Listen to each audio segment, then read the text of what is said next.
আল্লাহ বলেন ইন্না ফি খালকিস সামাওয়াতি ওয়াল আরদি ওয়াখতিলাফিল লাইলি ওয়ান নাহার লাআয়াতিল লিউলিল আলবাব। আল্লাহু আকবার।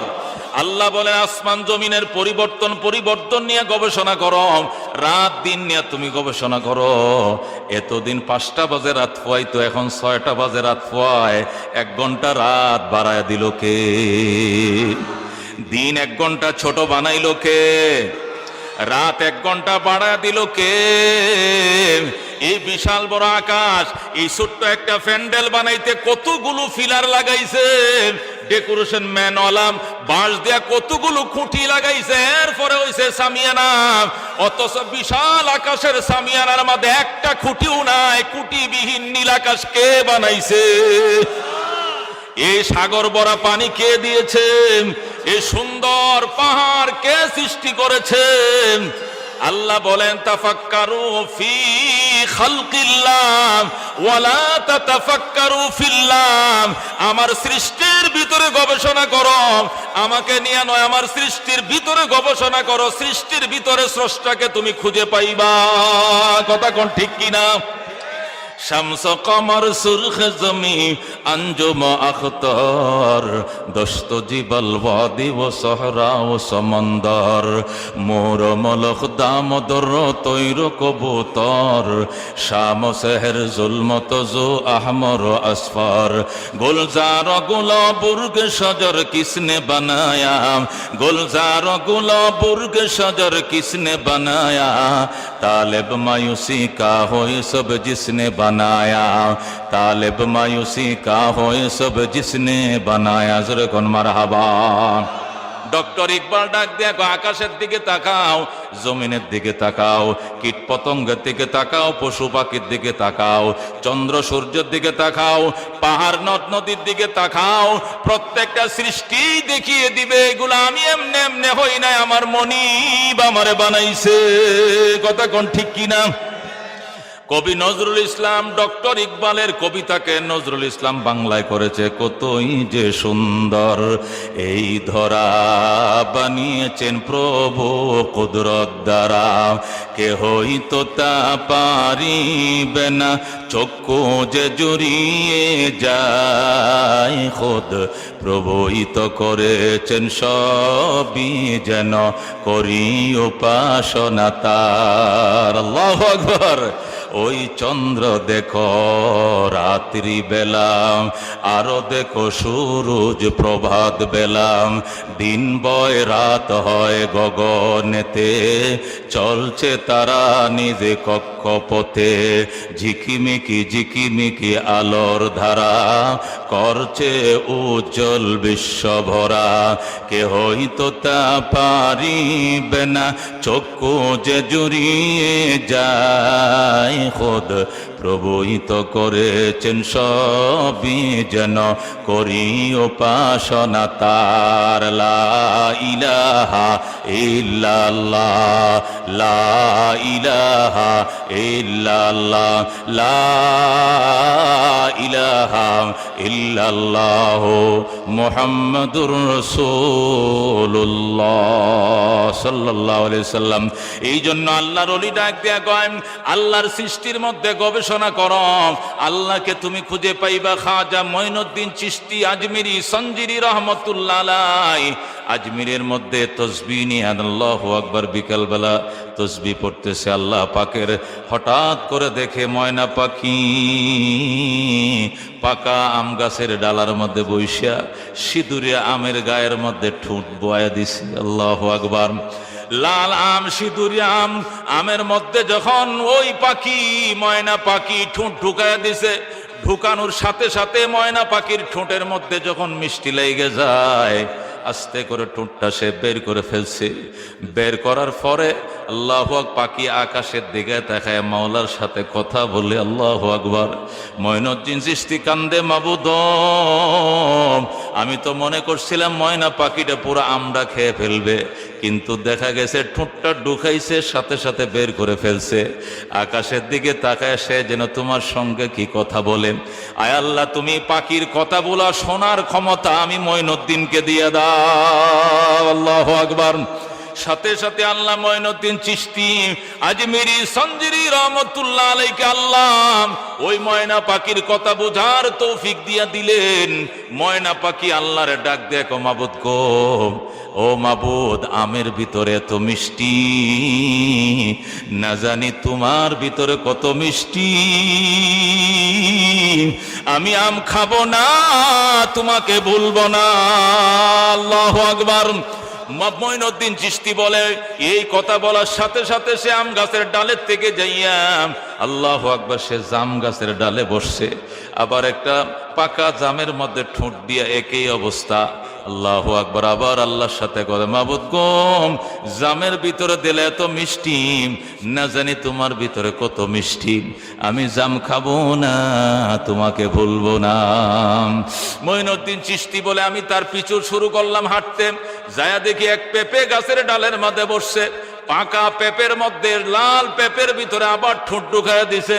ঠোঁট ঢুকানোর সাথে সাথে আবার ঠোঁটটা বের করে ফেললাম। আবার আকাশের দিকে তাকায় মালিকরে ডাক, দেখো মাবুদ, পেঁপের ভিতরে দিলা এত মিষ্টি, না জানি তোমার ভিতরে কত মিষ্টি, আমি পেঁপে খাবো না, তোমাকে ভুলবো না। একটা পাখি পর্যন্ত, মঈনুদ্দিন চিশতি আজমিরি রহমতুল্লাহ আলাই বলেন, একটা পাখি পর্যন্ত সৃষ্টির ভিতরে স্রষ্টার খোঁজ পায়, সৃষ্টির ভিতরে স্রষ্টার তালাশ পায়। আল্লাহু আকবার। অথচ কপাল পোড়া মানুষ আমরা স্রষ্টারে বুঝি না। আল্লাহর ওলি হযরতে মঈনুদ্দিন চিশতি রহমতুল্লাহ আলাই সেখানে দাঁড়ায় কবিতা পড়ে, বুলবুল কো দিয়া নালাম, ও পরওয়ানা কো জলনাম, গম হামকো দিয়া সবসে जो मुश्किल नजर आया, बुलबुल को दिया नालम, वो परवाना को जलनाम, गम हमको दिया सबसे जो मुश्किल नजर आया।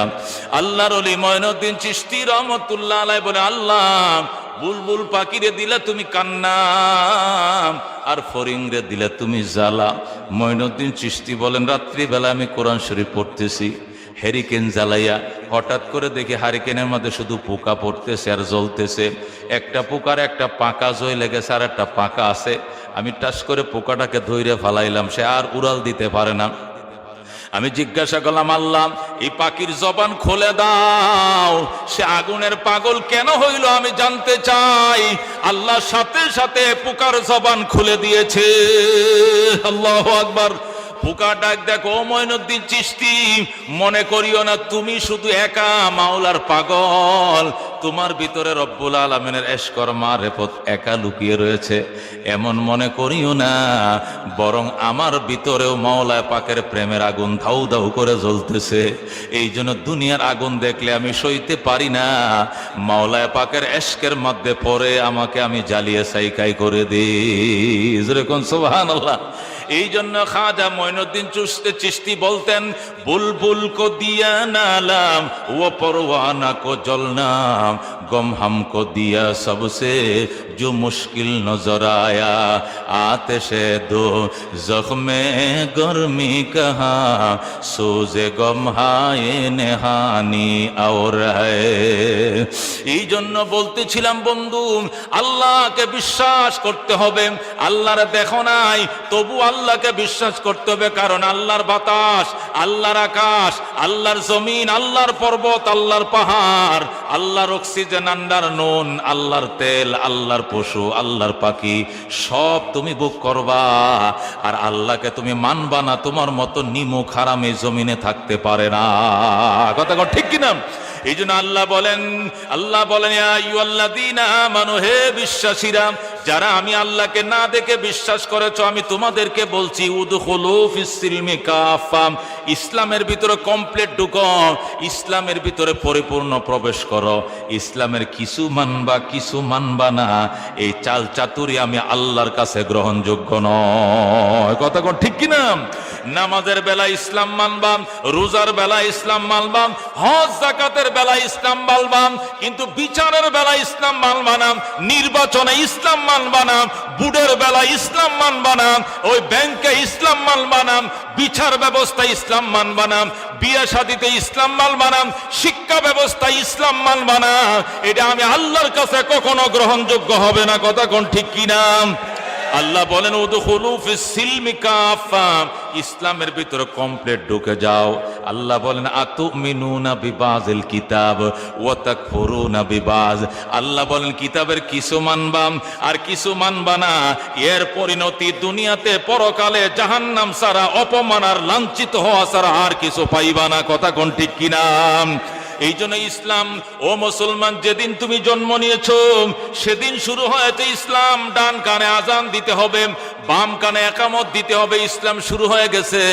ডান কানে আজান এই যে ইসলাম, বাম কানে একামত ইসলাম।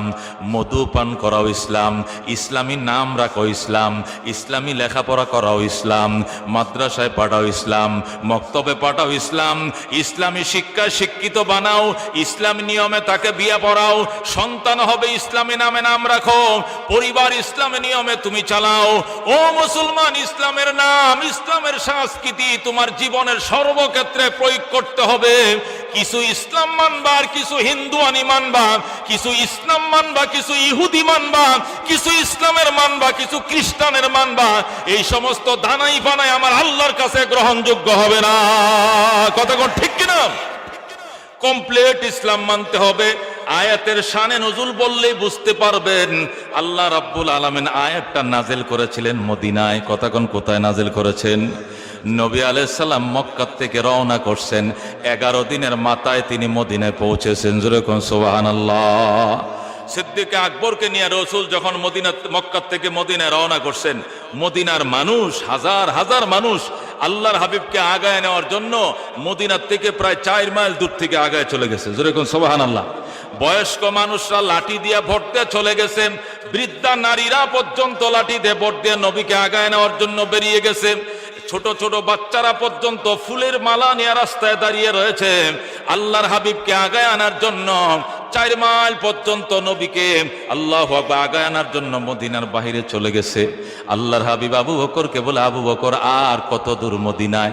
নবী বলে, ওই যে হুজুর লোকজন দেখা যায়, সম্ভবত আমাদেরকে রিসিপশন করার জন্য তারা দাঁড়িয়ে রয়েছে। যেরকম সুবহানাল্লাহ। আল্লাহর হাবিবকে আগায় নেওয়ার জন্য 4 মাইল পর্যন্ত লোক আগায় আসছে। কেউ খেজুর গাছের মাথার উপর উঠছে, কেউ বা পাহাড়ের ঠিলা, উহুদ পাহাড়ের ঠিলার উপর উঠছে, নবীকে যেন দূরের থেকে দেখা যায়। আল্লাহর হাবিবকে আগিয়ে নেওয়ার জন্য অনেক দূর থেকে মানুষ চলে আসছে। আল্লাহর হাবিব সাল্লাল্লাহু আলাইহি সাল্লাম বলেন, তোমরা কারা? হুজুর আমরা মদিনার মানুষ। কি জন্য এসছো? আপনারা আগায় নেওয়ার জন্য এসেছি। আল্লাহু আকবার। কাহারো হাতে ফুলের মালা, কাহারো হাতে কবিতার মালা, কাহারো হাতে খেজুরের ফুটলা, কাহারো হাতে শরবতের গ্লাস, কাহারো হাতে দুধের গ্লাস। যেরকম সুবহানাল্লাহ। ইয়া রাসূলুল্লাহ, হাবিবাল্লাহ, আজকে 3 দিন পর্যন্ত রসুল গো বলে রাস্তায় দাঁড়িয়ে রয়েছি। এই যে দুধের গ্লাস, গরম দুধ নিয়ে আসছিলাম, দুধ এখন মাটা হয়ে গেছে। আল্লাহু আকবার। আপনার জন্য রাস্তায় দাঁড়ায় থাকতে থাকতে রসুল গো দুধটা পান করেন। আল্লাহর হাবিব দুধ পান করলেন। কেউ বলে হুজুর শরবত নিয়ে দাঁড়ায় রইছি। আল্লাহর হাবিব গো শরবত পান করেন, নবী শরবত পান করছেন। কেউ ফুলের মালা নিয়ে দাঁড়িয়ে রয়েছে। ইয়া রাসূলুল্লাহ, ইয়া হাবিবাল্লাহ, আমার আব্বা আসতে পারে না, প্যারালাইসিসের রোগী, আমার আম্মা কাঁচা ফুল দিয়ে মালা বানায় দিয়েছে আপনাকে পরিয়ে দেওয়ার জন্য। আল্লাহর হাবিব বলেন, মালা পরায় দাও। আল্লাহর হাবিবের গলায় মালা পরায় দিল। কেউ বলতেছে, ইয়া রাসূলুল্লাহ, আমার আব্বা মদিনার কবি, আরবি সাহিত্যিক ছিলেন, আপনার জন্য কবিতা বানায় পাঠাইছে, কবিতা পাঠ করার মাধ্যমে আপনাকে বরণ করে নেব। নবী গো, আমরা ভাই বোন 2-3 জন আসছি আপনার সামনে, আমরা কবিতার মাধ্যমে আপনাকে বরণ করে নিতে চাই। নবী বলেন, যাও, আজকে পারমিশন দিলাম, কবিতা পাঠ করো। আল্লাহু আকবার। ছোট ছোট বাচ্চারা আল্লাহর হাবিবের উটের বহরের সামনে কিটকিট করে নাচতেছে আর আল্লাহর হাবিবকে কবিতার মাধ্যমে বরণ করে নেয়। তলাল বাদরু আলাইনা মিন সানিয়াতিল বিদাম ওয়াজাবা শুকরু আলাইনা মাদা লিল্লাহি দা। চিল্লায় গো সুবহানাল্লাহ। কবিতা পাঠ করতেছে। কবিতার অর্থ কি ছিল?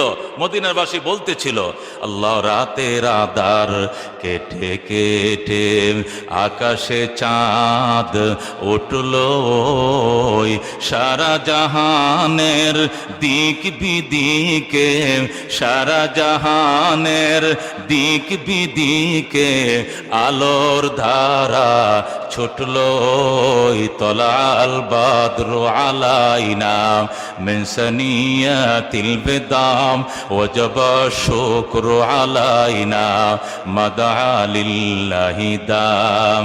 মানবতার বন্ধু তুমি ওগো রহমতুল লিল আলামিন। তাই তো শুকর আদায় করি, তাই তো শুকর আদায় করি কুল মাখলুকাত নিশিদিন। তলাল বাদরু আলাইনা মিন সানিয়াতিল বিদাম ওয়াজাবা শুকরু আলাইনা মাদা লিল্লাহি দা। চিল্লায় এখন সুবহানাল্লাহ। এইভাবে আল্লাহর হাবিবকে যখন বরণ করে নিতেছিলেন, খেয়াল করে শুনেন মুসলমান, আল্লাহর হাবিব সাল্লাল্লাহু আলাইহি ওয়াসাল্লাম চলছে সামনের দিকে, সাহাবায়ে কেরাম তিন দিকে আল্লাহর হাবিবের সামনে বহর নিয়ে চলতেছে। সামনে আবু বকরের উট, পিছন দিয়ে রহমতুল লিল আলামিনের উট, ডাইন পাশেও মদিনার রিসিভকারী সাহাবীরা, বাম পাশেও সাহাবীরা, পিছন দিয়েও সাহাবীরা। তিন দিক থেকে ঘেরাও করে যখন মদিনার দিকে রওনা করছেন, মদিনার একদম কিনারে পৌঁছে গিয়েছেন। সাহাবায়ে কেরাম বলেন, ইয়া রাসূলুল্লাহ, ইয়া হাবিবাল্লাহ, আমার আম্মা আমাদের দুতলার বাড়ির একতলা খালি করে রাখছেন, আমাদের বাড়িতে চলেন, আপনার জন্য বিছানা করে রাখছে আমার আম্মা। আল্লাহু আকবার। কেউ বলে হুজুর আমাদের ঘর লেইপে রাখছে আপনার জন্য, কেউ বলে নতুন চাদর বিছায় রাখছি, কেউ বলে ঘর পরিষ্কার করে রাখছি। এক একজন এক এক দিকে আল্লাহর হাবিবকে রিসিভ করতে চায়। কেউ বলে হুজুর ডান দিকে চলেন, ওইদিকে আমাদের বাড়ি, কেউ বলে বাম দিকে চলেন, ওদিকে আমাদের বাড়ি, কেউ বলে সামনে যায় বাম দিকে আমাদের বাড়ি, কেউ বলে হুজুর আরো সামনে আমাদের বাড়ি। আল্লাহর হাবিব সাল্লাল্লাহু আলাইহি সাল্লাম ডাক দেখো, সাহাবায়ে কেরাম তোমরা সবাই যদি সবার দিকে আমারে নিতে চাও, আমি একজন, আমি কয়জনের মন রক্ষা করব? আমি তো একটা বিব্রতকর অবস্থায় পড়ে গিয়েছি, তোমরা একটু থামো, আমি আল্লাহ থেকে সিদ্ধান্ত জানতে চাই। আমার আল্লাহ যে সিদ্ধান্ত হবে সেইটাই আমি মানতে বাধ্য। সুবহানাল্লাহ। আল্লাহর হাবিব হাত বাড়ায় কয়, আল্লাহ, সাহাবায়ে কেরাম আমাকে তাদের বাড়িতে নেওয়ার জন্য একযোগে সবাই নিজ নিজ বাড়ির দিকে রিসিপশন করতে চায়, আমি একজন, আমি কয়জনের মন রক্ষা করব? আল্লাহ আকাশ থেকে এমন একটা সিদ্ধান্ত শুনিয়ে দেন যে সিদ্ধান্তের কারণে আমার সকল সাহাবীরা খুশি হয়ে যায়। আল্লাহু আকবার। আল্লাহ রাব্বুল আলামিন সাথে সাথে বললেন, বন্ধু উটের লাগাম ছেড়ে দাও, লাগাম আমি আল্লাহ আমার হাতে নিয়ে নিলাম। আল্লাহু আকবার। উটের লাগাম ছেড়ে দাও, লাগাম আমার হাতে নিয়ে নিলাম। আল্লাহর হাবিব সাথে সাথে উটের লাগামটা ছেড়ে দিলেন। ছেড়ে দেওয়ার পর সাহাবায়ে কেরাম বলে, ইয়া রাসূলুল্লাহ, ইয়া হাবিবাল্লাহ, এখন উট কোন দিকে যাবে? উট আল্লাহর ইশারায়, যেদিকে যাওয়ার আল্লাহর ইশারায় যাবে। কেমনে যাবে? আমি উটের লাগাম ছেড়ে দিয়েছি। উটের লাগাম ছেড়ে দেই নাই, উটের লাগাম আমি আমার আল্লাহর হাতে দিয়ে দিছি। আল্লাহু আকবার। আল্লাহ যার বাড়িতে পছন্দ আমাকে তার বাড়িতে নিয়ে যাবেন। সাহাবায়ে কেরাম তোমরা দুরূদ শরীফ পড়ো, দেখি কার নসিবে আমি নবীকে রাখছে, তার বাড়িতে আমি যাব।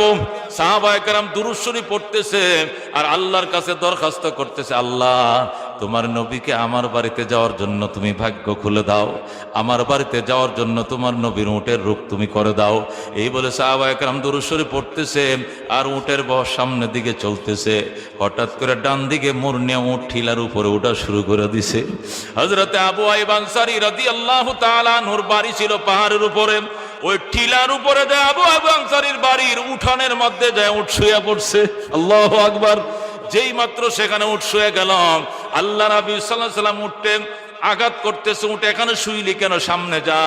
উট ডাক দিয়া কয়, ইয়া রাসূলুল্লাহ, ইয়া হাবিবাল্লাহ, যার হাতে লাগাম দিয়েছেন উনি আমাকে টেনে টেনে এই বাড়িতে আসতে বলেছেন, এই জন্য আমি এই বাড়িতে এসেছি, আমি আসি নাই, আমার আল্লাহ আমাকে নিয়ে এসেছেন। আল্লাহ হাবিব ডাক দিয়া কয়, বাড়ির মালিককে আয়, আমার সামনে আয়। হযরতে আবু আইয়ুব আনসারী হাত বাড়ায়, ইয়া রাসূলুল্লাহ, ইয়া হাবিবাল্লাহ, আমি আবু আইয়ুব, এই বাড়ির মালিক। আল্লাহু আকবার। আল্লাহর হাবিব বলেন, আবু আইয়ুব তুই বড় ভাগ্যবান, আল্লাহ আমাকে তোর বাড়িতে নিয়ে এসছে। আবু আইয়ুব রে, আমি মক্কায় থাকতে জানতাম তুই ধনী মানুষ, তুই মদিনার মধ্যে বিশিষ্ট পয়সাওয়ালা মানুষ। আবু আইয়ুব আনসারী রে, আমাকে আগায় নেওয়ার জন্য 3 দিন পর্যন্ত রসুল গো বলে সাহাবীরা রাস্তার মধ্যে দাঁড়িয়ে অপেক্ষা করতেছে। এদের আহার নাই, পান নাই, পেটে কোনো খাবার নাই। আবু আইয়ুব, আমার সকল যাত্রীদের জন্য তুমি খানার আয়োজন করো। হযরতে আবু আইয়ুব আনসারী রাদিয়াল্লাহু তাআলা আনহু সাথে সাথে উট জবে দিয়া দিলেন, গোশত রান্না শুরু হয়ে গেল, রুটি বানাইতে শুরু করলো পাতিরা, ধুম শুরু হয়ে গেছে, রান্নার মেজবান শুরু হয়ে গেল। আল্লাহু আকবার। যখন মেজবান শুরু হয়ে গেছে, ও মুসলমান, আবু আইয়ুব আনসারীর বাড়ির মধ্যে ধোঁয়া উঠতেছে। মেজবানের ডেক বসায় দিছে কাতারে কাতারে।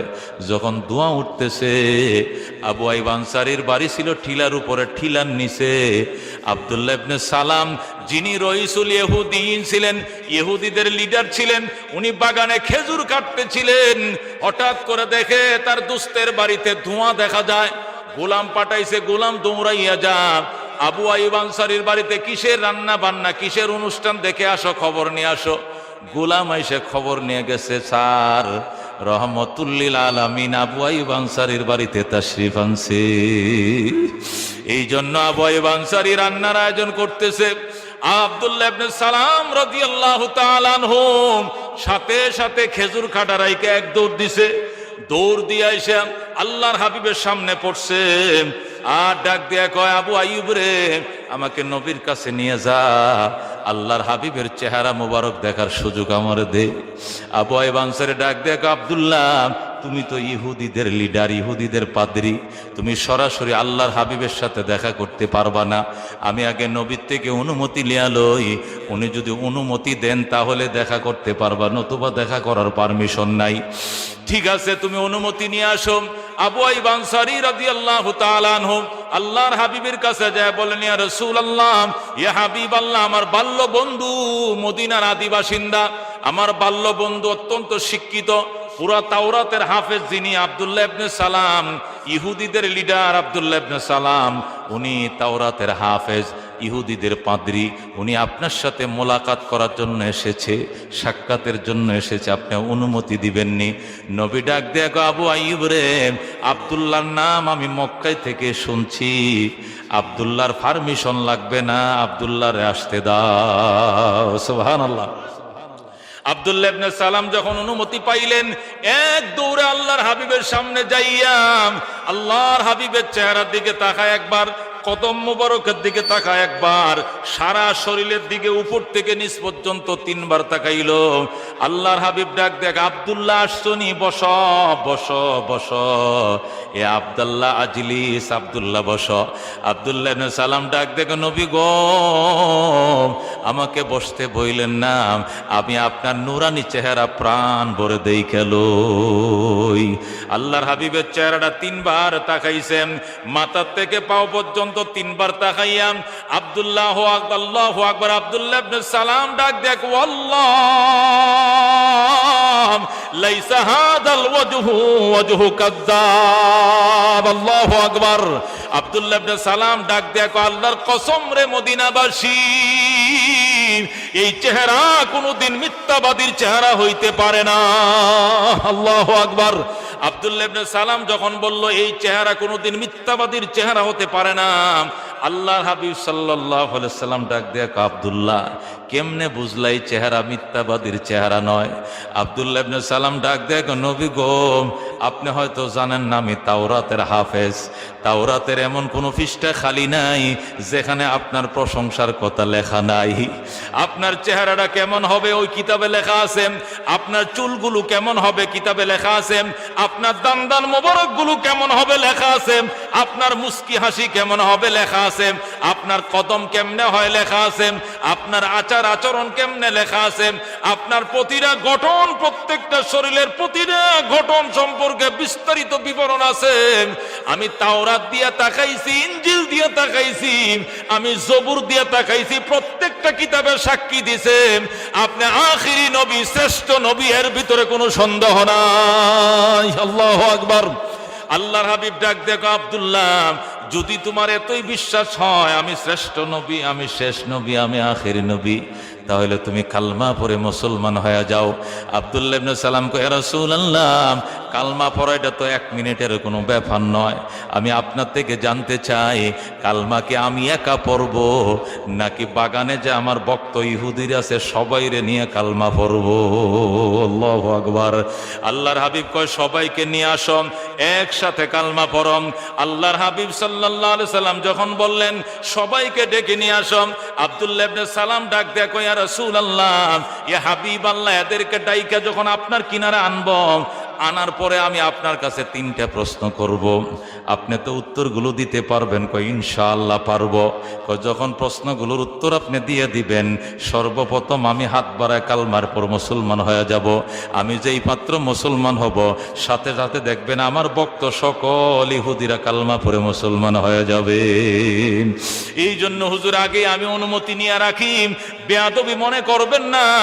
আমার ইমানের জন্য নয়, আমার ভক্তদের ইমানের জন্য আমি 3টা প্রশ্ন করব।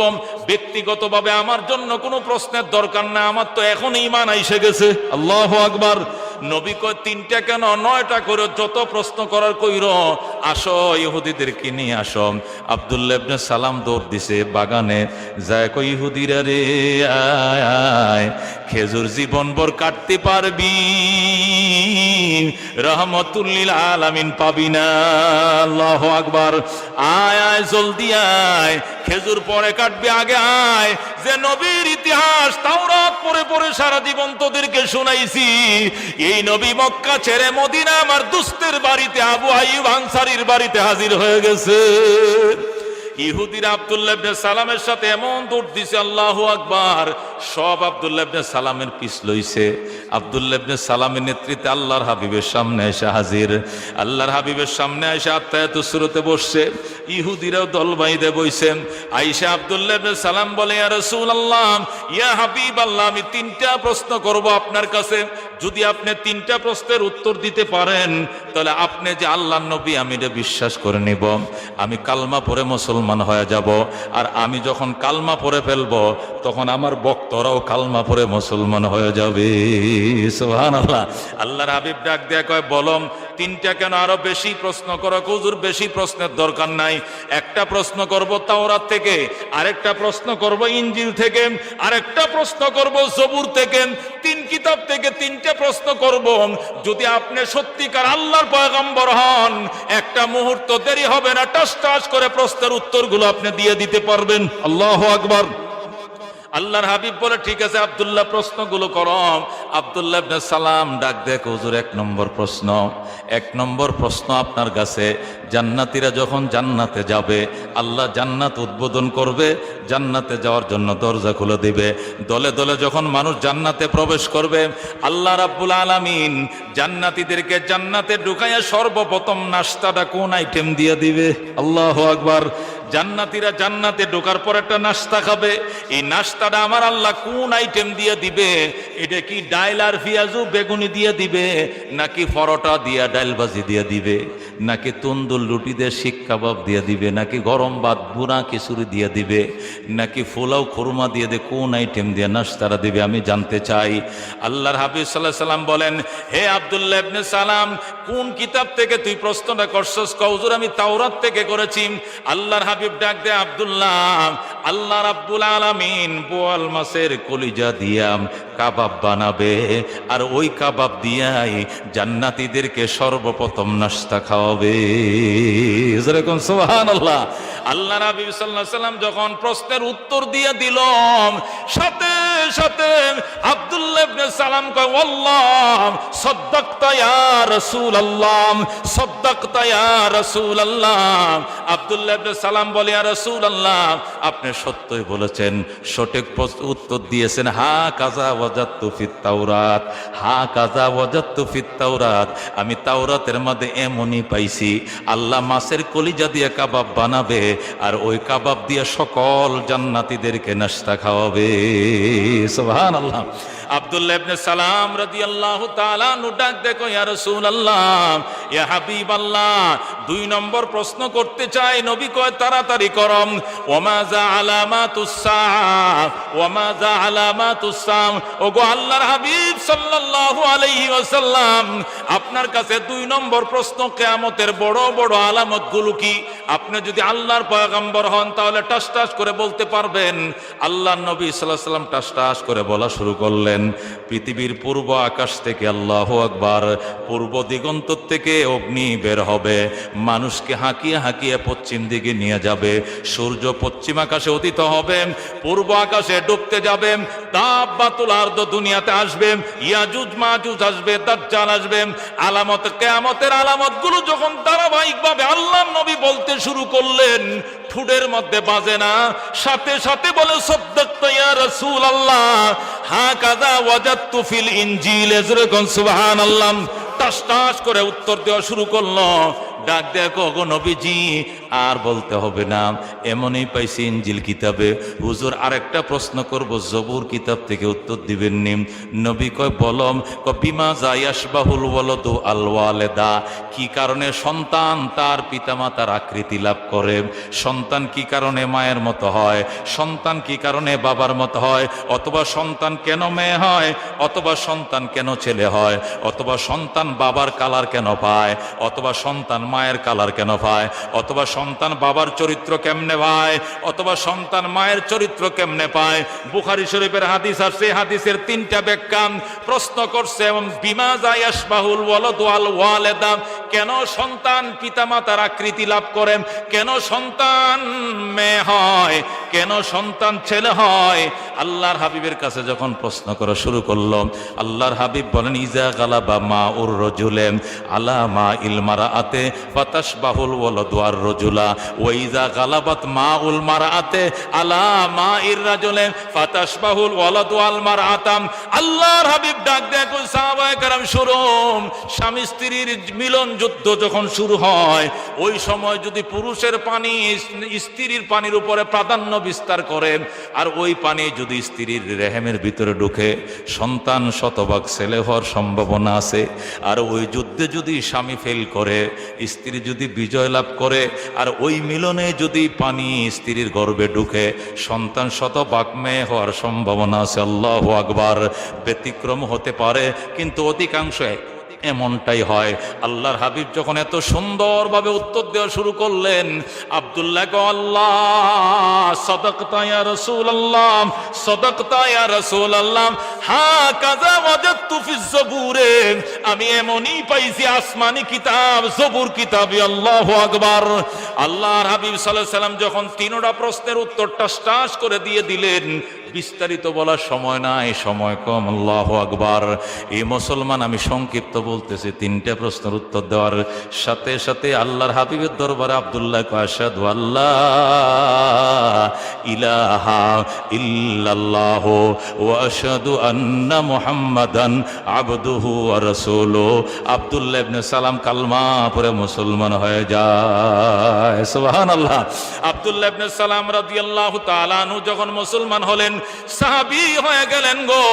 আব্দুল্লাহ ইবনে সালামের শত শত ভক্ত ইহুদিরাও সেখানে ছিল। ইহুদিরা কে, হুজুর আপনি নি মুসলমান হয়ে গেলেন, এতদিন আপনি ইহুদি ধর্মের পাদ্রী ছিলেন, আর আপনি আজকে এই নবীর উম্মত হয়ে গেলেন। কয় কয় আপনি মুসলমান হয়েছেন, আমরা কেন দেরি, আমাদেরকে পড়ায় দেন। সকল ইহুদিরা একসাথে বলে, আশহাদু আল্লাহ ইলাহা ইল্লাল্লাহ ওয়া আশহাদু আন্না মুহাম্মাদান আবদুহু ওয়া রাসূলুহু। সকল ইহুদি কালমা পড়ে মুসলমান হয়ে যায়। সুবহানাল্লাহ। যখন এই ইহুদিরা সব মুসলমান হয়ে গেল, আব্দুল্লাহ ইবনে সালাম রাদিয়াল্লাহু তাআলা আনহু ডাক দেয়, ইয়া রাসূলুল্লাহ, আপনি এমন সময় মদিনায় তাশরিফ আনছেন যখন জুলাই মাস, আমাদের দেশে খেজুর কাটার মৌসুম, আমাদের বাৎসরিক একটা ফসল, এটা দিয়ে সারা বছরের খোরাকি উঠাই আমরা। এখন আমরা ধুম খেজুর কাটার মৌসুম, আমরা বাগান থেকে সবাই দৌড়াই আসছি, হুজুর আমাদেরকে কয়েকদিনের জন্য ছুটি দেন, আমরা বাগান থেকে খেজুর কাটার পর আমরা আবার আসবো। আল্লাহর হাবিব কয়, যাও জলদি যাও, খেজুর কাটো। সব মুসলিম ইহুদি যারা ছিল মুসলমান সবাই বাগানে চলে গেল, খেজুর খাটলো। খেজুর খাটা শেষ হওয়ার পর খোরাকে উঠাইছে, খেজুর বিক্রি করছে, দোকান বাকিটাকে পরিশোধ করছে। এরপরে আব্দুল্লাহ ইবনে সালামের নেতৃত্বে আবার আল্লাহর হাবিবের দরবারে আসছে, আবু আইয়ুব আনসারীর বাড়িতে। সুবহানাল্লাহ। আল্লাহর হাবিব সাল্লাল্লাহু আলাইহি সাল্লাম ডাক দিয়া বলেন, আবু আইয়ুব কেমন চলছে দিনকাল? আবু আইয়ুব আনসারী কয়, হুজুর আলহামদুলিল্লাহ, বলো ভালো চলছে। ইসলাম পালন করতে শুরু করছো নি? কয়, হুজুর পূর্ণাঙ্গ ইসলাম পালন করতে শুরু করেছে ইনশাআল্লাহ। তোমার সাথীদের কি অবস্থা? কয়, সাথীদের অবস্থাই ভালো, সব কিছুই ভালো। তবে হুজুর দুইটা সমস্যার মধ্যে আমরা পড়ছি, জটিল দুইটা সমস্যা, এর সমাধান আমাদের অতীব জরুরি হয়ে দাঁড়িয়েছে। হুজুর দুইটা সমস্যা আমাদের, এছাড়া আর কোনো সমস্যা নাই। আল্লাহর হাবিব বলেন, আব্দুল্লাহ কি দুইটা সমস্যা? এটা কি তোমার সমস্যা নাকি তোমার ভক্তদের সমস্যা? এই পুরা ইহুদি এই গ্রুপটার জন্য সমস্যা, যারা মুসলিম এদের জন্য সমস্যা। সমস্যাগুলো কি? এক নম্বর সমস্যা হলো, ইয়া রাসূলুল্লাহ, ইয়া হাবিবাল্লাহ, এক নম্বর সমস্যা হলো আমরা যতদিন ইহুদি ছিলাম, ইহুদি ধর্মগ্রন্থের মধ্যে সাপ্তাহিক ছুটির দিন ছিল শনিবার। শনিবার দিন আমরা বিশেষ ইবাদত করতাম। ছুটির দিন ছিল, স্কুল কলেজ সব বন্ধ থাকতো। ওই দিন আমরা নফল রোজা রাখতাম, অতিরিক্ত ইবাদত বন্দেগী করতাম, ছুটির দিন ছিল। কিন্তু মুসলমান হওয়ার পর দেখি বিশেষ দিন, সপ্তাহের বিশেষ দিন হলো শুক্রবার। এইটাই ছুটির দিন, এইটাই বিশেষ ইবাদতের দিন। এখন তো একটা মুশকিলের মধ্যে পড়ে গেলাম। এতদিন আমরা শনিবারে নফল রোজা রাখতাম, এখন কি আমরা শুক্রবারে রাখবো নাকি শনিবারে রাখবো? একটা দুটানার মধ্যে পড়ে গিয়েছি। হুজুর কি করব, যে কোনো সমাধান খুঁজে পাচ্ছি না। এটার সমাধান মেহেরবানি করে আমাদেরকে দিতে হবে। আল্লাহর হাবিব সাল্লাল্লাহু আলাইহি ওয়াসাল্লাম বলেন, হে আব্দুল্লাহ ইবনে সালাম, তুমি তাওরাতের হাফেজ, তুমি ইনজিলও তোমার জানা রয়েছে, জবুরের বিধান সম্পর্কে তোমার অবগতি রয়েছে, আর তাওরাত তো এ টু জেড তোমার মুখস্থ। তুমি এত বড় একজন শিক্ষিত মানুষ হওয়ার পর আমি প্রথম তোমার থেকে জানতে চাই, এই সমস্যার সমাধানের জন্য তুমি কি চিন্তা করছো, একটু তোমার আমারে বলো। আব্দুল্লাহ ইবনে সালাম কয়, হুজুর আপনি বলেন। আল্লাহর হাবিব কয়, আমি তো বলবোই, আমি তো আমার পক্ষ থেকে বলবো না, আমি আসমানের মালিক থেকে জবাব এনে তোমাদেরকে উত্তর শোনাবো। যেরকম সুবহানাল্লাহ, আমি তো সমাধান শোনাবো, কিন্তু তোমার থেকে জানতে চাই তুমি কি চিন্তা করছো। আব্দুল্লাহ ইবনে সালাম রাদিয়াল্লাহু তাআলা আনহু ডাক দেখো, হুজুর আমি চিন্তা করছি, এতদিন তো আমরা শনিবারকে ভক্তি করতাম, শনিবারে নফল রোজা রাখতাম। এখন যেহেতু শুক্রবার ইসলামের মধ্যে গুরুত্বপূর্ণ দিন, এই জন্য নিয়ত করছি রোজা এখন আর একটা রাখবো না, রোজা রাখবো দুইটা। শনিবারেও রোজা রাখবো, শুক্রবারেও রোজা রাখবো, যেটাই লাইগা যায় দুটাই রাখবো। ইহুদি ধর্মেরটাও পালন করব, ইসলাম ধর্মেরটাও পালন করব। 2 সপ্তাহ 2 দিনে রোজা রাখবো, যেটাই আল্লাহ কবুল কইরে ফেলায়। আল্লাহু আকবার। আল্লাহর হাবিব সাল্লাল্লাহু আলাইহি সাল্লাম ডাক দেয়, আব্দুল্লাহ হবে না, আব্দুল্লাহ হবে না। তুমি ইহুদি ধর্মের কালচার পালন করবা, আবার মুসলমান ধর্মের কালচার পালন করবা, হবে না। শনিবার ছাড়ো, শুক্রবার ধরো, কমপ্লিট মুসলমান হয়ে যাও। আল্লাহু আকবার। আল্লাহর হাবিব সাল্লাল্লাহু আলাইহি সাল্লাম যখন এই উত্তর দিলেন, আব্দুল্লাহ ইবনে সালাম রাদিয়াল্লাহু তাআলা আনহু কইলেন, ঠিক আছে হুজুর, আপনার কথাই মানলাম। তাহলে 2 নম্বর সমস্যার সমাধান কেমনে? সমস্যাটা কি বলো? সমস্যা হলো, হুজুর এতদিন ইহুদি ছিলাম, ইহুদি ধর্ম পালনরত অবস্থায় তাওরাতের বিধান ছিল, উটের গোশতটা খাওয়া যাবে কিন্তু চর্বি খাওয়া যাবে না, উটের গোশত খাওয়া যাবে কিন্তু উটের দুধ পান করা যাবে না। কিন্তু মুসলমান হইয়া দেখি দুধও খাওয়া যায়, চর্বিও খাওয়া যায়, গোশতও খাওয়া যায়। এখন যে কি মুশকিলে পড়লাম, আমি কি চর্বি খাবো নাকি খাবো না, আমি সমাধান দিতে পারতেছি না। আল্লাহু আকবার। কারণ আমরা যতদিন ইহুদি ছিলাম শুধু উটের গোশতটুকু খাইছি, গোশতের সাথে যে চর্বিটি থাকতো এটা কাইটে কাইটে ফালায় দিছি, দুধ ধোয়াইছি, পানির মধ্যে ফেলে দিয়েছি। দুধ খাওয়া নিষেধ ছিল তাওরাতের মধ্যে, চর্বি খাওয়া নিষেধ ছিল।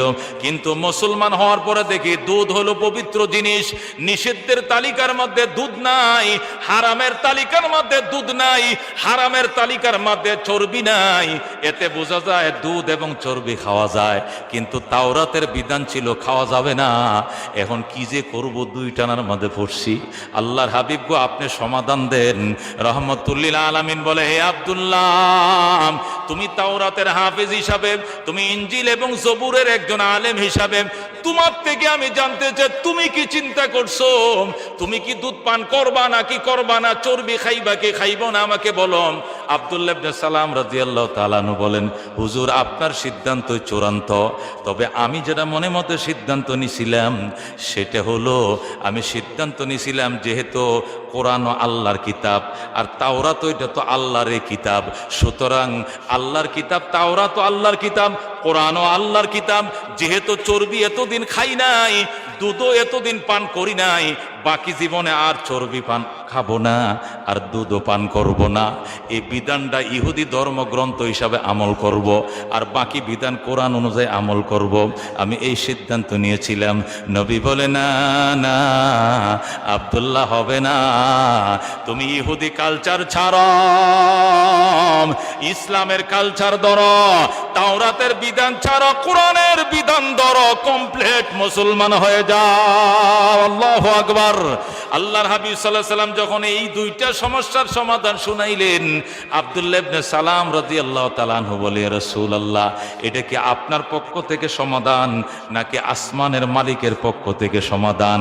আল্লাহর হাবিব ডাক দেখো, আব্দুল্লাহ, আমি যে সমাধান দিয়েছি এটাই আসমানের মালিকের সমাধান। আল্লাহু আকবার। তারপরেও তোর বিশ্বাসের জন্য, তোর ঈমানের মজবুতির জন্য আমি বলতে চাই, আব্দুল্লাহ তুই বস, আব্দুল্লাহ তুই বস, তোর সাথে যারা আসছে প্রশ্ন করার জন্য তোরাও বয়। আমি এখনই জিব্রাইলকে টেলিফোন করতেছি, আল্লাহর বিধান নিয়ে এখনই হাজির হয়ে যাবে। যেরকম সুবহানাল্লাহ।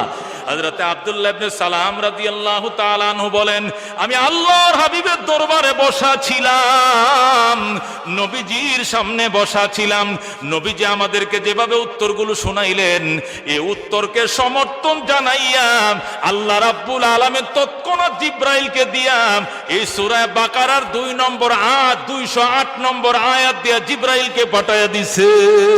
আল্লাহু আকবার। সাথে সাথে জিব্রাইল আলাইহিস সালাম আমাদের সামনে হাজির হয়ে নবীকে সালাম জানায় আর বলে, ইয়া রাসূলুল্লাহ, ইয়া হাবিবাল্লাহ, আপনি যে আব্দুল্লাহ ইবনে সালামকে উত্তরগুলো দিয়েছেন, এই উত্তরকে সমর্থন করে আকাশ থেকে আয়াত নিয়ে আসছি। নবী কইটা কোন সূরার কয় নম্বর আয়াত হবে? হুজুর এটা সূরা বাকারার 208 নম্বর আয়াতের মধ্যে বসবে। কোন সুবহানাল্লাহ। নবী বলেন, জিব্রাইল তেলাওয়াত করে শোনাও, জিব্রাইল তেলাওয়াত করে শোনাও। সাথে সাথে জিব্রাইল তেলাওয়াত করে শোনাও, আউযু বিল্লাহি মিনাশ শাইতানির রাজীম, বিসমিল্লাহির রহমানির রহিম, ইয়া আইয়ুহাল্লাযীনা আমানু দুখুলু ফিস সিলমি কাফা ওয়া লা তাত্তাবিউ খুতুওয়াতিশ শাইতান ইন্নাহু লাকুম আদুউম মুবিন। আল্লাহু আকবার। সাথে সাথে আমার আল্লাহ আয়াত নাযিল করে বলে, ইয়া আইয়ুহাল্লাযীনা আমানু, হে আব্দুল্লাহ ইবনে সালাম এবং আব্দুল্লাহ ইবনে সালামের সাথীরা যারা নতুন মুসলমান হয়েছে, শোনো, উদখুলু ফিস সিলমি কাফা, ইসলামের ভিতরে কমপ্লিট ঢুকে যাও, ইসলামের ভিতরে কমপ্লিট ঢুকে যাও। মুসলমান হয়ে গেছো, এখন আর ইহুদি কালচার চলবে না। মুসলমান হয়ে গেছো, এখন আর হিন্দু কালচার চলবে না। মুসলমান হয়ে গেছে, এখন আর খ্রিস্টানদের কালচার চলবে না। মুসলমান হয়ে গেছে, এখন কমপ্লিট মুসলমানি কালচারে চালাইতে হবে। কথা কোন ঠিক কিনা? মন্দিরে যায়া তিলক লাগাইবা আর মসজিদে যায়া টুপি লাগাইবা, এই সমস্ত দানাই ফানাই আমার আল্লাহর দরবারে গ্রহণযোগ্য নয়। কথা কোন ঠিক কিনা? এই জন্য মুসলমান আল্লাহ উদখুলু ফিস সিলমি কাফা, ইসলামের ভিতরে কমপ্লিট ঢুকো। মুসলমান ইসলামের ভিতরে কমপ্লিট ঢুকো। নামের মধ্যে ইসলাম থাকতে হবে। মুসলমানের ছেলের নাম হবে আল্লাহ নবী কো সাম্মু সিবিয়ানাকুম বিসমি আব্দুল্লাহ ওয়া আব্দুর রহমান। সন্তান যখন জন্ম নেয়, ডান কানে আজান দিবা, বাম কানে ইকামত দিবা। সন্তান 7 দিনের মাথায় নাম রাখবা, আব্দুল্লাহ আব্দুর রহমান করে নাম রাখবা। এমন নাম রাখবা নামের দ্বারাই যেন বোঝা যায় ছেলেটা মুসলমান। কথা কোন ঠিক কিনা? এমন নাম তুমি রাখছো সে মুসলমান না খ্রিস্টান বোঝার কায়দা নাই। নাম রাখছে অজয়, নাম রাখছে বিজয়, নাম রাখছে সীমান্ত, নাম রাখছে ট্যাবলেট, নাম রাখছে অটো, নাম রাখছে টেঙ্কু, নাম রাখছে আছে কিনা টেঙ্কু, এটা কি মুসলমানের নাম? অজয়, বিজয়, সীমান্ত, আকাশ, বল্টু এটা মুসলমানের নাম। ফটল মুসলমানের নাম। পটল তো তরকারির নাম, মুসলমান এই নাম রাখা শুরু করছে, যেরকম নাউজুবিল্লাহ। আল্লাহর হাবিব বলেন সন্তানদের নাম আব্দুল্লাহ, আব্দুর রহমান করে রাখো। খবরদার বেঈমানদের নামের সাথে নাম রেখো না। তোমার নামটা উচ্চারণের সাথে সাথেই যেন বোঝা যায় তুমি মুসলমানের সন্তান। কথা কোন ঠিক কিনা? কে আমাদের এমন অবস্থা হয়েছে, নাম দিয়েও বোঝা যায় না মুসলমান কিনা হিন্দু, আল্লাহ পোশাক দিয়েও বোঝা যায় না মুসলমান কিনা হিন্দু, ও মুসলমান কালচার দিয়েও বোঝা যায় না মুসলমান না হিন্দু। একমাত্র বোঝার কায়দা লুঙ্গি যদি খুলো তাহলে কাটা না আকাটা এইটা দিয়ে বোঝা যাবে মুসলমান কিনা হিন্দু। কথা কোন ঠিক কিনা? এই জন্য মুসলমান নামের মধ্যে ইসলাম থাকতে হবে, সংস্কৃতির মধ্যে ইসলাম থাকতে হবে। কথা কোন ঠিক কিনা? মুসলমান পানিরে পানি বলবে, জল বলবে না। কথা কোন ঠিক কিনা? জল এটা মুসলমানি সংস্কৃতি নয়, এটা হিন্দুয়ানি সংস্কৃতি। হিন্দুরা পানিরে জল বলে। কথা কোন ঠিক কিনা?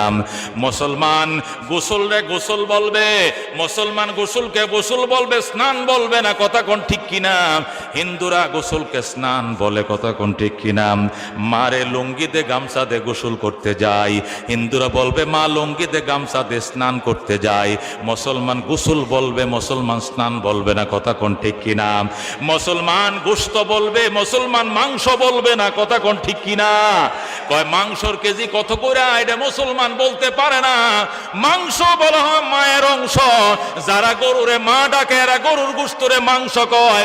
আমরা গরুর ঘরে জন্ম লই নাই, গরু আমাদের মাও লাগে না, বাবাও লাগে না। কথা কোন ঠিক কিনা? এই জন্য মুসলমান যারা গরুরে মা ডাকে এরা গরু গোশতরে মাংস কয়, মায়ের অংশ কয়। গরু আমাদের মাও লাগে না, গরু গোশত আমাদের মাংস হইতে পারে না। কথা কোন ঠিক কিনা? এই জন্য গোশতর কেজি কত করে এটা বলবা, মুসলমান মাংস কইও না। মাংস কইলে কিন্তু শিরিক হয়ে যাবে।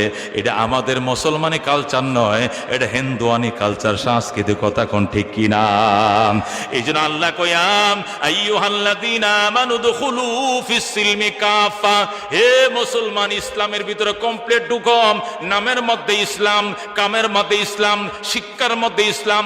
সন্তান, আল্লাহর হাবিব বলে সন্তান যেদিন আব্বা ডাকা শিখবে, সন্তান যেদিন আম্মা ডাকা শিখবে, ওই দিন কলিজা ছিদ্র করে ঢোকাও লা ইলাহা ইল্লাল্লাহু মুহাম্মাদুর রাসূলুল্লাহ। আন্না তালিমু ফিস সিগারে কান্নাকশা ফিল হাজারে, আত তালিমু ফিস সিগারে কান্নাকশা ফিল হাজার। ছোট কালের শিক্ষা পাথরের দাগের মতো, পাথরের দাগ যেরকম মুছে না, ছোটবেলার শিক্ষা কোনোদিন মুছে না। কথা কোন ঠিক কিনা? এই জন্য সন্তানের পিতা মাতার উপরে ফরজ।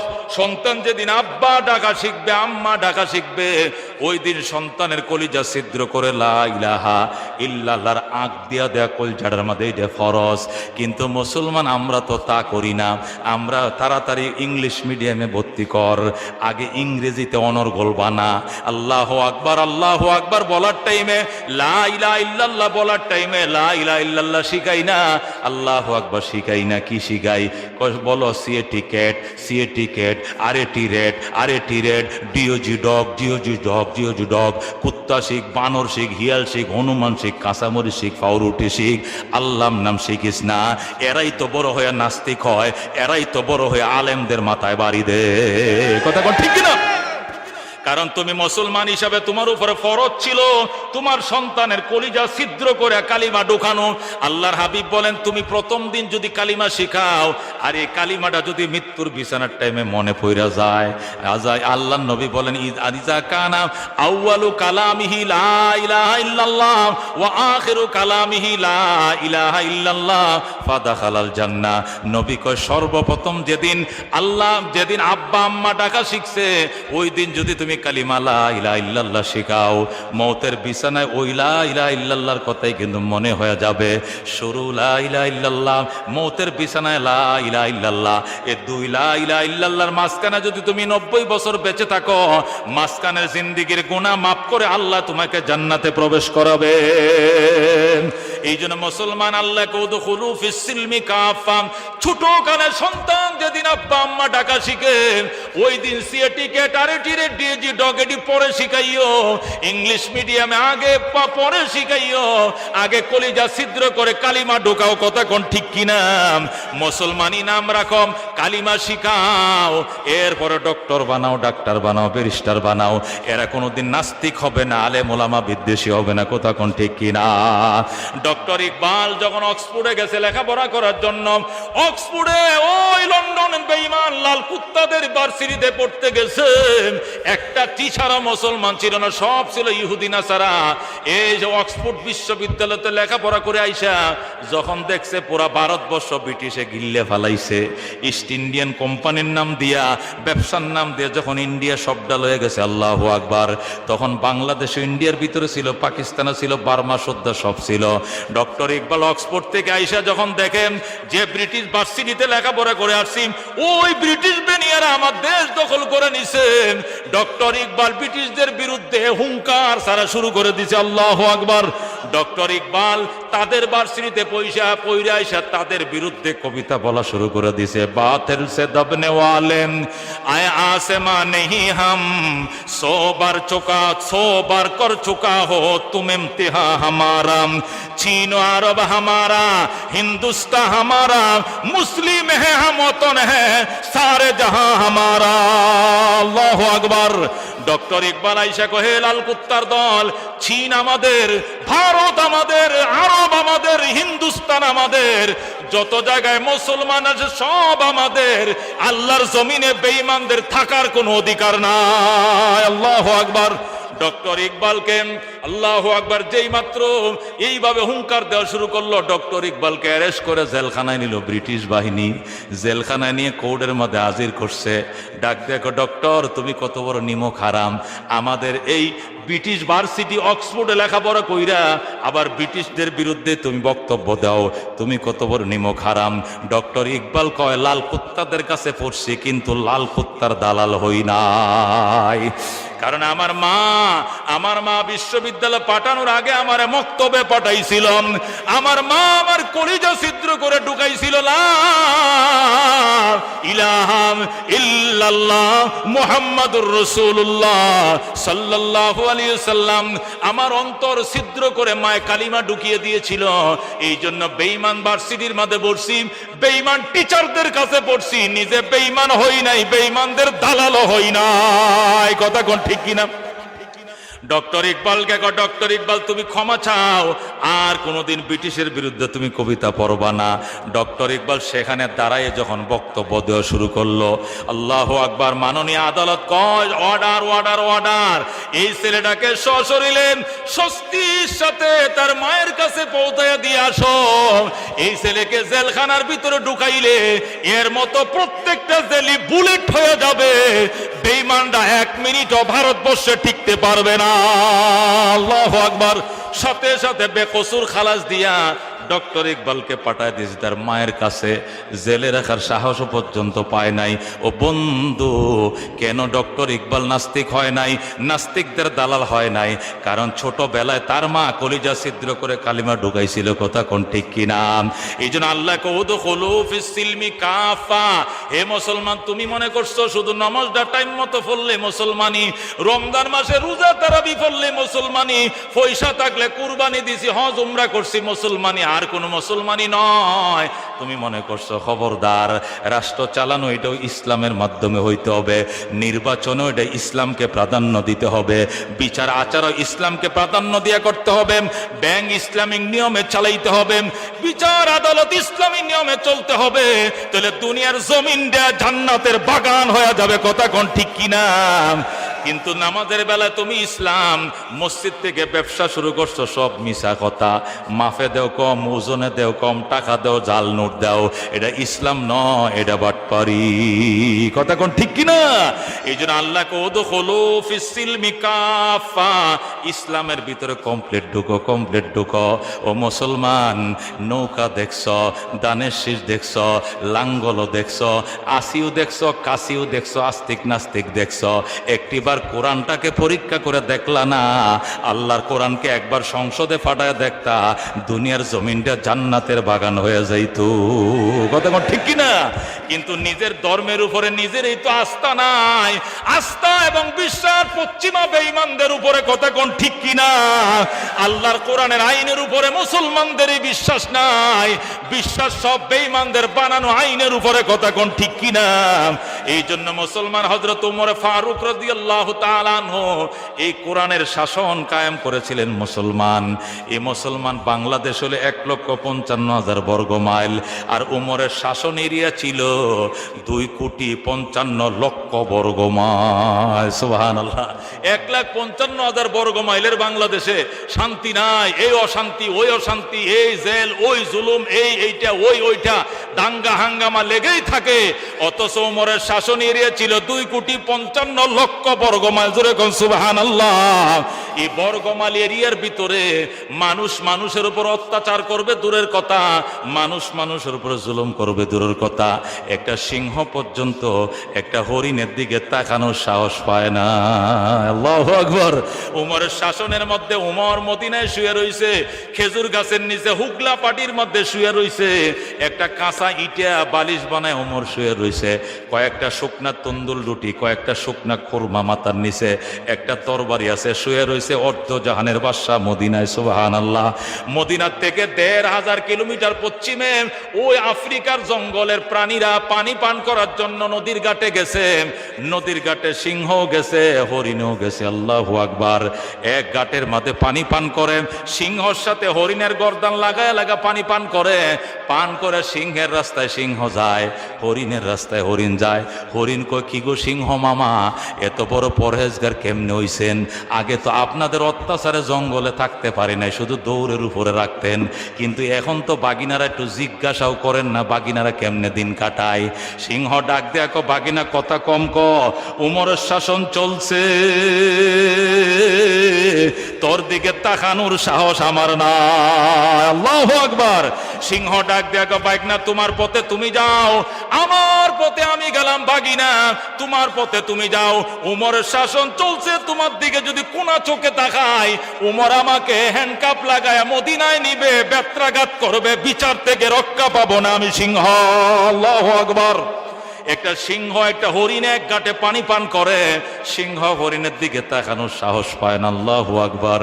কেমন শাসন ছিল! ক্যা নজরতে জিসনে মুর্দো কো মসিহা কর দিয়া, দিল কো রোশন কর দিয়া, को बीना कर दिया, खुद न थे जो राह पर औरों के हादी बन गए, क्या नजर थे जिसने मुर्दों को मसीहा कर दिया, दिल को रोशन कर दिया, को बीना कर दिया।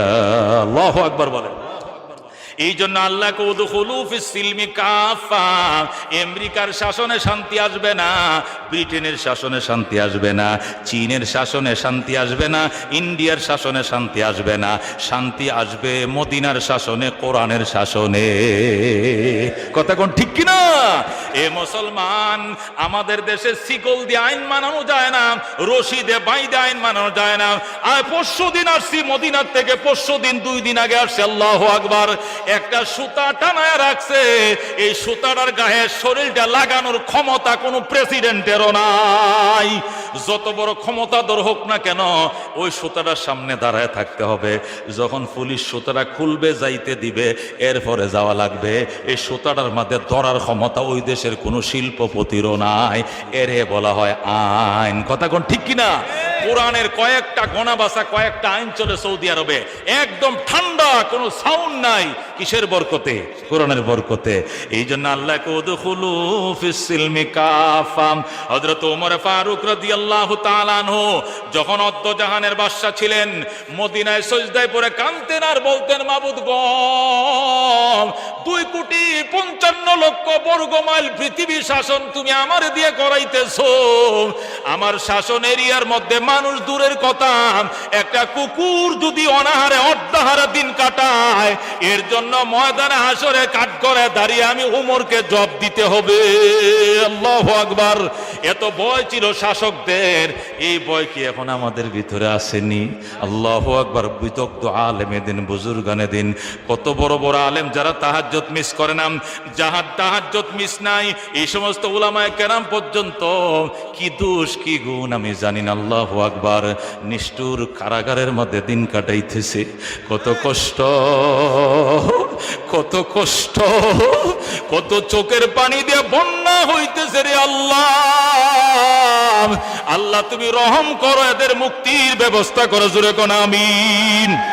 মোহতারা হাজিরা, হযরত ওমর ফারুক রাদিয়াল্লাহু তাআলা আনহু রাসূলের চাচা আব্বাস রাদিয়াল্লাহু তাআলা আনহুকে লয়া রাত্রি বেলা বের হইছে, বের হয়ে রওনা করছে পাহাড়ের দিকে। যাইতে যাইতে যাইতে গভীর জঙ্গলের মাঝখানে যায়, গভীর গুহার মাঝখানে যায় দেখে একটা করে বাতি জ্বলতেছে, বাচ্চা কাঁদতেছে, বাতি জ্বলতেছে, বাচ্চা কাঁদতেছে।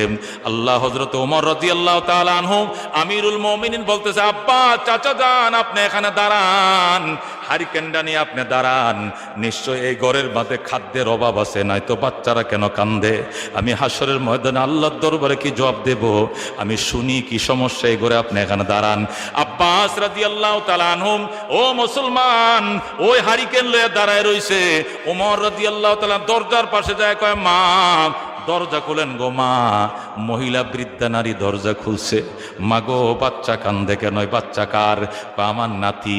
ওইটা কার? কয়টা আমার নাতনি লাগে। আপনার ছেলে কই? কো ছেলে মারা গেছে। আপনার ছেলের বউ কই? কো ছেলের বউ মারা গেছে। ওই শুয়ে রইছে কেডা? কয় আমার স্বামী, বৃদ্ধ স্বামী, আর আমি বৃদ্ধা স্ত্রী। আমরা দুই স্বামী স্ত্রী বেঁচে আছি, আর আমার দুইটা নাতি নাতনি বেঁচে আছে। এরা কান্দে কেন? ঘরে খাবার নাই, এই জন্য কান্দে। তো চুলার নিচে জাল দিতেছি না দেখি, চুলার নিচে উদয় পানির মধ্যে জাল দিতেছি, আমি বুঝাইতেছি এই তো রান্না হয়ে গেছে, এই তো রান্না হয়ে গেছে, আর কান্দিস না। আমি এদেরকে বাইল দেওয়ার জন্য কয়েকটা পাথর দিয়া পানি দিয়ে জাল দিতেছি, এই জাল তো আর কোনোদিন শেষ হবে না, বাধ্য হবে না। উদ্দেশ্য হলো কানতে কানতে যদি ঘুমায়া যায় আমি বেঁচে গেলাম। আগামী কালকে রাত পোয়াইলে এলাকায় ভিক্ষা করে আইনা ছাড়া এদেরকে খাওয়ানোর কোনো ব্যবস্থা নাই। ওমর রাদিয়াল্লাহু তাআলা আনহু ডাক দিয়া কয়, মা খলিফাতুল মুসলিমিন কি তোমাদের এলাকায় কোনোদিন আসে না? মহিলা কান্দে আর কয়, বাবা খলিফাতুল মুসলিমিন ওমর, উনি তো মদিনায় তার রাজধানীতে থাকেন, উনি তো ওনার বাসভবনে থাকেন, উনি তো এখানে আসেন না। হযরত ওমর নিজেই কিন্তু খলিফা। আল্লাহু আকবার। বলতেছে খলিফাতুল মুসলিমিন কি আসে না? তোমাদের খোঁজ খবর কি নেয় না? আটা গম কি দেয় না? মহিলা ডাক দেয়, কয় না বাবা, খলিফাতুল মুসলিমিন কে পাহাড়ের ভিতরে আসবেনি, গুহার ভিতরে আসবেনি, আমাদের খোঁজ খবর খলিফাতুল মুসলিমিন লয় না। হযরত ওমর কান্দে আর কয়, মা কয়েকটা মিনিট দেরি করে এখন এই খাবার নিয়ে আইসে যায়। আল্লাহু আকবার। হযরত ওমর ফারুক রাদিয়াল্লাহু তাআলা আনহু আব্বাসে ডাক দেয়, আব্বাস আয়, এইভাবে যদি এদের মরণ হয়ে যায় আমি ওমর এদের জন্য জাহান্নামে যাওয়া ছাড়া আর কোনো উপায় নাই। আব্দুল্লাহ আব্বাসকে, হযরত আব্বাসকে নিয়ে ওমর দৌড়ায় গেছে, যাইয়ে মদিনায় বাইতুল মাল থেকে আটার বস্তা লইছে। লয়ে কয়, আব্বাস আটার বস্তাটা আমার কাঁধে উঠাইয়া দে। আব্বাস কয়, আপনি অর্ধেক জাহানের বাদশা, আপনি নিয়ে আটার বস্তা নিবেন, আটার বস্তা আমার মাথায় দেন, আর আপনি তেলের ট্যাঙ্কি লন আর লাকড়ির বোঝা লন। ওমর কয়, আমার অপরাধে শিশুরা কান্দে, যে অপরাধী বুঝাও সেই বইতে হবে, তোমার মাথায় বোঝা দেওয়া হবে না। আল্লাহু আকবার। হযরত ওমর ফারুক রাদিয়াল্লাহু তাআলা আটার বস্তা কাঁধের মধ্যে লইলেন, আর হযরত আব্বাস লাকড়ি লইছে, তেল লইছে, মেস লইছে, লইয়া রওনা করছে। যাইয়া বুড়ির ঘরে যায়, কয় মা গো দরজা খোলো মা। আল্লাহু আকবার। মহিলা দরজা খুলছেন। হযরত ওমর রাদিয়াল্লাহু তাআলা আনহু আটার বস্তার মুখ খুলছেন, খুইলা সেখান থেকে আটা বাইর করে খাই বানাইছে, খামির বানাইছে, বানায় নিজে রুটি খুলি দেয়, রুটি নিজের হাতে খোলা দেয়। আর আব্বাসে ডাক দেখো, আব্বাস বাচ্চাগুলোকে কোলের মধ্যে বসা, আমি রুটি খোলা দেই আর তুই বাচ্চাদেরকে খুলে বসায় খাওয়া। খলিফাতুল মুসলিমিন অর্ধেক জাহানের বাদশা রুটি বেলে আর খোলা দেয়, আর হযরতে আব্বাস রুটি খাওয়ায়। আল্লাহু আকবার। বাচ্চারা রুটি খাইতে খাইতে যখন মুখের মধ্যে হাসি উঠছে, এবার ওমর কয়, মা তুমিও খাও, তোমার স্বামীরে ডাকো, তোমার বৃদ্ধ স্বামীরেও খাওয়াও। মহিলাও খাইছে, তার স্বামীও খাইছে। এরপরে ওমর ডাক, দেখো মা গো, এই যে বাকি আটার বস্তাটা দিয়ে গেলাম, প্রতি মাসের 1 তারিখ আটার বস্তা অটোমেটিক তোমার ঘরে চলে আসবে মা। তোমরাও খোদায় কষ্ট পেও না, বাচ্চাদেরকে কষ্ট দিও না, আর আমার জন্য দোয়া করো, আল্লাহ যেন আমারে ক্ষমা করে দেয়। আল্লাহু আকবার। বুড়ি ডাক, দেখো বাবা তুমি কে, আমার একটু পরিচয় দাও বাবা, তোমার জন্য আল্লাহর দরবারে প্রাণ ভরে দোয়া করব, তোমার জন্য দোয়া করব, খলিফাতুল মুসলিমিনের জন্য নয়। ওমর ডাক, দেখো আমি খলিফাতুল মুসলিমিন। আল্লাহু আকবার। যেই মাত্র হযরত ওমর নিজে খলিফাতুল মুসলিমিন বলে পরিচয় দিলেন, বুড়ি ওমরে পাজা মারা, দেখো বাবা আমি না চিনে তোমার সাথে তোমার ব্যাপারে অনেক মন্তব্য করছি, দয়া করে ক্ষমা করে দাও। এই জমিনে এমন খলিফাতুল মুসলিমিন আর একজন ছিল না। আল্লাহু আকবার। বন্ধুগণ, এই ছিল কোরআনের শাসনের ব্যবস্থা। এই জন্য আল্লাহ বলে, ইয়া আইয়ুহাল্লাযীনা আমানু দুখুলু ফিস সিলমি কাফা, হে বিশ্বাসীরা ইসলামের মধ্যে কমপ্লিট ঢুকো। নামের মধ্যে থাকবে ইসলাম, ও মুসলমান, পোশাকের মধ্যে থাকবে ইসলাম, সংস্কৃতির মধ্যে থাকবে ইসলাম। ও মুসলমান, বিয়ার আগে বৌবাত, বিয়ার আগে হলুদ বরণ, এটা মুসলমানি কালচার নয়, এগুলো হিন্দুয়ানি কালচার। কথা কোন ঠিক কিনা? এটা মুসলমানের কালচার নয়। একটা বিয়ার মধ্যে যে পরিমাণ খরচ হয় তার চেয়ে ডবল খরচ করে পেলে হলুদ বরণে। হলুদ বরণ এটা ইসলামের ভিতরে নয়, এটা সম্পূর্ণ হিন্দুয়ানি কালচার মুসলমানের গায়ে চাপাইছে। কথা কোন ঠিক কিনা? এই জন্য মুসলমান সিরাতে মুস্তাফা কিতাব খুলে দেখো, হযরতে ওমর ইবনুল খাত্তাব রাদিয়াল্লাহু তাআলা যখন খলিফাতুল মুসলিমিন হলেন, তখন তাম দুনিয়ার বেঈমান রাজা বাদশাদের বিরুদ্ধে ফরমান জারি করলেন। আর হযরত ওমর বললেন, শোনো ও দুনিয়ার বেঈমানরা, শোনো, কয়েকটা বিষয় তোমাদেরকে অবগতির জন্য বলছি, এগুলো মুসলমানি কালচার, এগুলো তোমরা গ্রহণ করতে পারবা না। হযরত ওমর বলেন, 1 নম্বর হলো মুসলমান মাথায় টুপি দেবে, বেঈমান টুপি মাথায় দিতে পারবা না। টুপি মাথায় দেওয়াটা মুসলমানি কালচার।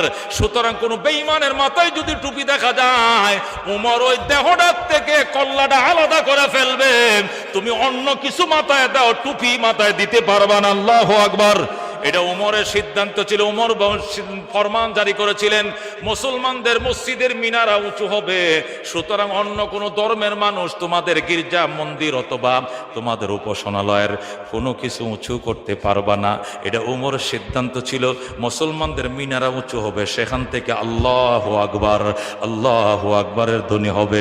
সুতরাং অন্য কোনো ধর্মওয়ালা তাদের উপাসনালয়ের মিনারা উঁচু করতে পারবা না। মিনারা উঁচু করাটা মুসলমানি কালচার, বেঈমানরা গ্রহণ করতে পারবা না। আল্লাহু আকবার। ওমর রাদিয়াল্লাহু তাআলা আনহু ফরমান জারি করেছিলেন, মুসলমান দাঁত পরিষ্কার করার জন্য মেসওয়াক করবে, তোমরা অন্য কোন ধর্মওয়ালারা মেসওয়াক গ্রহণ করতে পারবা না। মুসলমানদের জন্য দাঁত পরিষ্কারের মাধ্যম মেসওয়াক, এতে করে তারা 1 রাকাতে 70 রাকাত নামাজের সওয়াব পাবে। দাঁত পরিষ্কার হবে, গোড়া মজবুত হবে। তোমরা যদি দাঁত পরিষ্কার করতেছো অন্য কিছু করো, তোমরা বাঁশ বের করো, টুথপেস্ট বের করো, বিলাল্লা দিয়ে সাফ করো, ছাই দিয়ে ডলো, কয়লা দিয়া ডলো, মেসওয়াক দিয়া ডলবে শুধু মুসলমান। যেরকম সুবহানাল্লাহ। ওমর রাদিয়াল্লাহু তাআলা আনহু বলেন, মুসলমানদের কালচার হলো, মুসলমান যখন মারা যাবে তাদেরকে উত্তর দিকে মাথা করে, দক্ষিণ দিকে পাও করে, হালকা ডাইনে করট করে শোয়াবে, এটা মুসলমানদের কালচার। সুতরাং অন্য কোন ধর্মের কেউ যদি মারা যাও, মাথা উত্তর দিকে দিতে পারবা না, পাও দক্ষিণ দিকে দিতে পারবা না। ইহুদ নাসারা কয়, খলিফাতুল মুসলিমিন দিলে আমরা কোন দিকে দিব মাথা? তোরা মাথা দক্ষিণ দিকে দে, না হলে হুব দিকে দে, অন্য দিকে দে। যদি কল্লাটা উত্তর দিকে দিবে, ওমর কিন্তু কবর খোঁড়ার পর সেখান থেকে লাশ বাইর করে উল্টা করে রাখবে। মুসলমানের কালচার তোদেরকে গ্রহণ করতে দেওয়া হবে না। আল্লাহু আকবার। এইভাবে খলিফাতুল মুসলিমিন ওমর ইবনুল খাত্তাব রাদিয়াল্লাহু তাআলা বলেন, দাঁড়িয়ে এটা মুসলমানদের কালচার, এটা সমস্ত নবীদের সুন্নত, সমস্ত নবী রাসূলগণ দাঁড়িয়ে রেখেছেন, এটা ইসলামের শারে ইসলাম। ওয়া মা ইউআযযিম শাআ শাআইরাল্লাহ ফাইন্নাহা মিন তাকওয়াল কুলুব।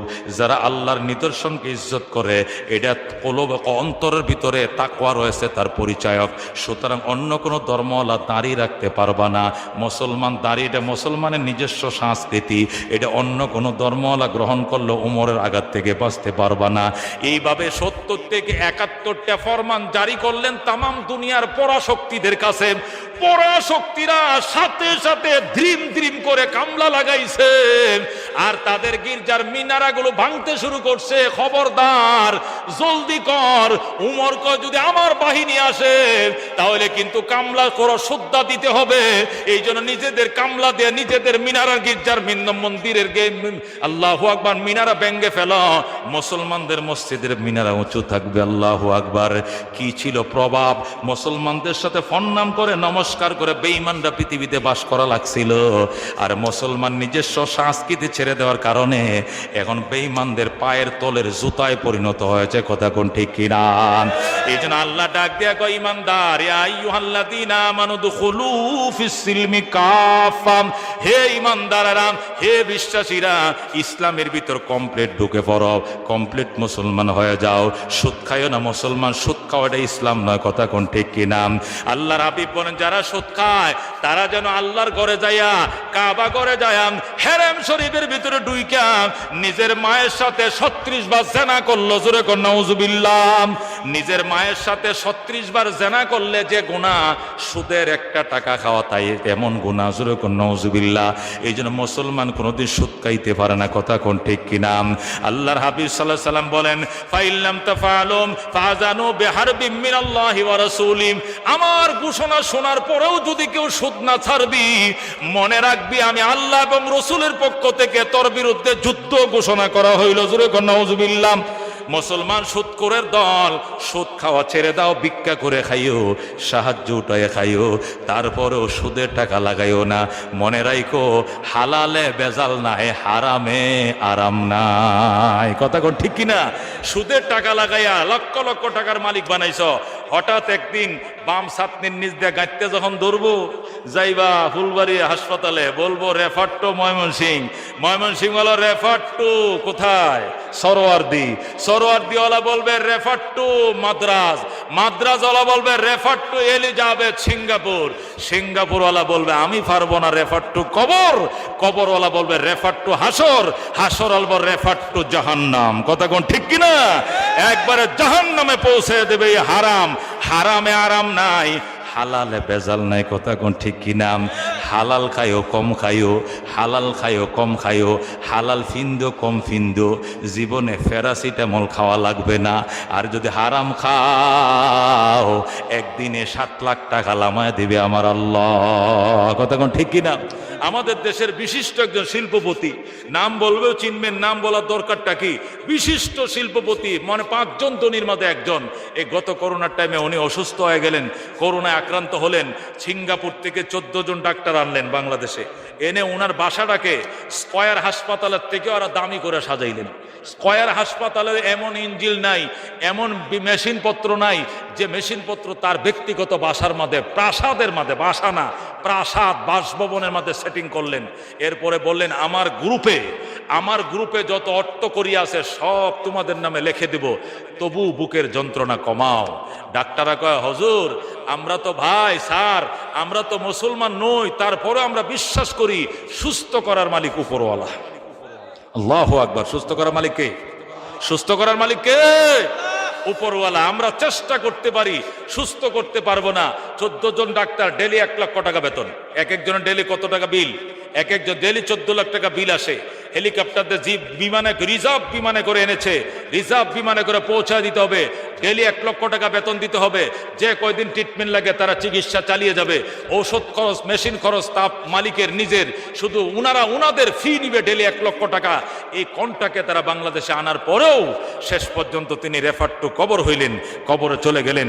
আখের রক্ষা হলো না। রক্ষা করার মালিককে, রক্ষা করার মালিককে।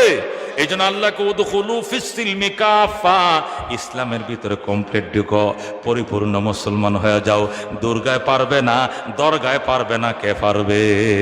কে পারবে?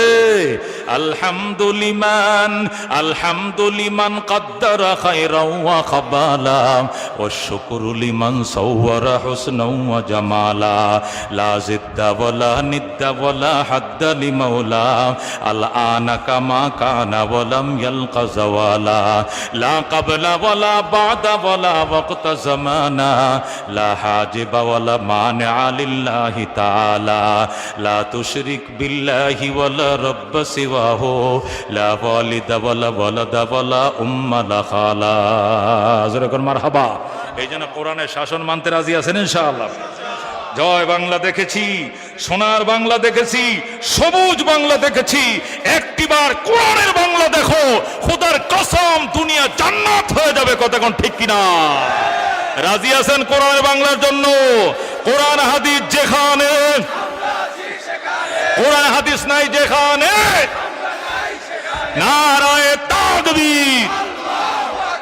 আল কোরআনের আলম, আল হাদিসের আলম, উলামায়ে হাক্কানি যেখানে, আলেম উলামা নাই যেখানে, নারায়ে তাকবীর।